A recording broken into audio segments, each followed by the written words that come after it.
Really enjoyed the three-pronged framework of looking at teacher, text, and student. Does the disciplinary burden placed upon students of color, for example, the violence upon and policing of young black bodies, in particular, offer an obstacle to fugitive pedagogy that you'd be able to speak on for a bit? Any ways for educators to combat the unique fugitivity faced systematically by young people? Um, Thank you for that question. I'm going to understand that question to be asking an invitation for me to talk about why this history is important for thinking about students in the current moment. Is that the same sense of what you have, Lisa? Okay, so one of the things that I think is important is, while this book is about the kind of the work of teachers historically, the last chapter of the book, I ended the last chapter in the book is about students and placing students squarely in this narrative as not just witnesses, but talking about how, as they're witnessing the work of their teachers, how they're also participating in this tradition.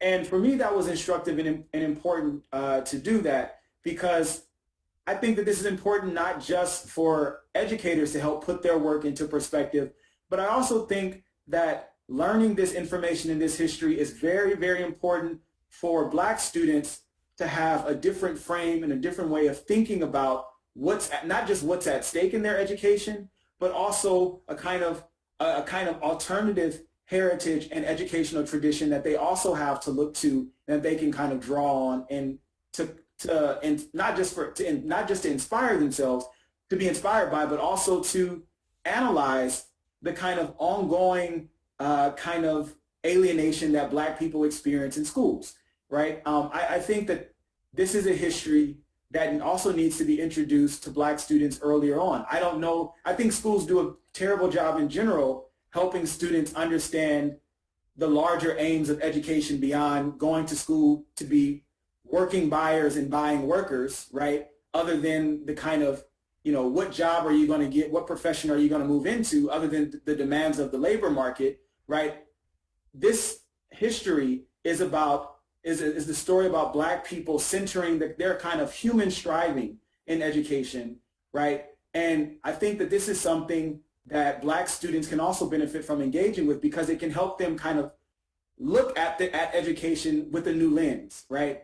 And to kind of inherit this kind of much longer set of politics and perspective about education in Black life than what's offered to them implicitly through the education that they're receiving. Because there's a lack of political clarity that Black students have, and I think that undermines anything that can be done towards liberatory education in the context of schools, if students are not able to kind of situate themselves on this much longer continuum of the struggle for education and justice, right? And it's beyond just the Brown v. Board of Education, because that story does not give students access to this much longer, rich kind of narrative about Black people's collective struggle for human dignity, right, through the pursuit of education, and what that means for their own lives in the contemporary moment.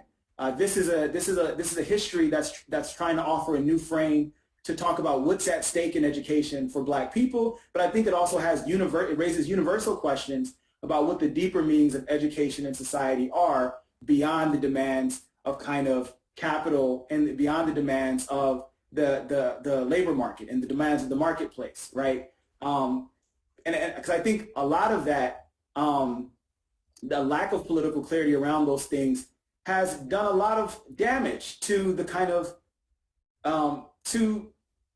spiritual experience that should be at the center of education. And I'm not talking about the spiritual experience in terms of any particular kind of religious orientation to that.